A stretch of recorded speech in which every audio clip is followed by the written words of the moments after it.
Hello and welcome to your in-depth weekly horoscope for week commencing the 12th of June for the Sun or the Ascendant.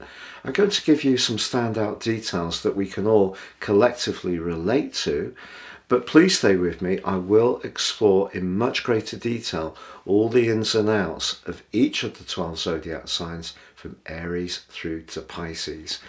If you're new here, it's great to have you with us. I'd be honoured if you would subscribe. This is very much a community. If you have any ideas or thoughts, please share them. I try to interact with most. And also, if you're a returning visitor, thank you so much for joining me once more.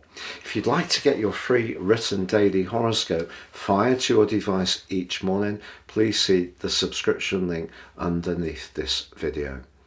Now this week sees a battle between the senses of logic and emotion. The logic comes from the fact that the Sun is in the sign of Gemini, but was joined late last week by Mercury, the ruler of this sign. This probably is going to see a speeding up in the way we do share information, but both Saturn and Neptune are in house 12, the sign of Pisces, which of course is watery. So we've got the watery energies and restrictive vibe of Saturn applying to the logic and air of the Sun and Mercury in Gemini. So what does this mean? Well, essentially, because Saturn is influencing Mercury, it's possible that our nervous systems can be a little bit more limited. We may not have quite as much physical energy as we'd like, could feel more easily weary, stressed. But the Sun's clash with Neptune can be very draining, but also rather disorientating. It's possible that past energies or past events, because Pisces is the sign of culmination, can somehow inform our viewpoints in the here and now, or those of the people that we encounter. I don't think that this is the best of weeks to be sharing any sensitive or confidential issues with people we don't know very well. Social media in general can seem quite overwhelming and quite draining too. So the best thing that we can do is stay very much in touch with what our more perceptive, emotional and psychological senses are trying to tell us, and don't relate too quickly through our responses with the Sun and Mercury in the sign of Gemini.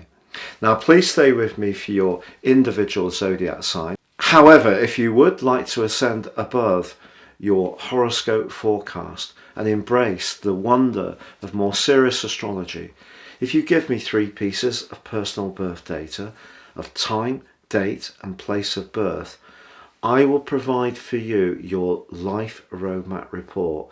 This will give you a much more intimate understanding of the patterns of influence that have played out in your life so far. In my special package of 30% off, you can also get your 12-month personal forecast. Please see the link beneath this video for more information on this and to order. If you don't know your time, you can buy my solar package, also the life roadmap and the forecast, and also with 30% off by seeing the link beneath this video too. So Pisces, your week commencing the 12th of June forecast sees Mercury move after its long journey through your 3rd house, which could have been exciting at times, if a little frustrating when it comes to communication, into your home zone. If you haven't had an opportunity to connect with people at the heart of your world, family or extended family, for some while, the chance to catch up can present itself over the next few weeks, not least because we have a new moon in this part of your situation as this week draws to a close. But this applies to your ruler Neptune. So the chances are that's going to increase your sense of understanding of the more ephemeral sphere. It could make you a lot more sensitive if you're someone who really enjoys nature and being in a very peaceful environment, especially if you've got a very busy life. I think if you can take some moments out to get into the countryside, or to go to a retreat, have some treatments, go to a spa, all of these things can be very soothing and very healing for you over the next few weeks. But Saturn does apply to Mercury. If there are any anxieties or constraints around where you're living, you may need to really confront these, particularly with Saturn going into a retrograde through to the 4th of November. This may feel that your life slows down a little bit. You may not have quite as much physical vitality. And that really brings us back to that issue with the Sun and its angle to Neptune, to try to find some moments of complete tranquility and peace. Because even in a very busy schedule or day, that actually can help to realign you positively. Now, Venus and Mars are in the part of your situation to do with practicalities.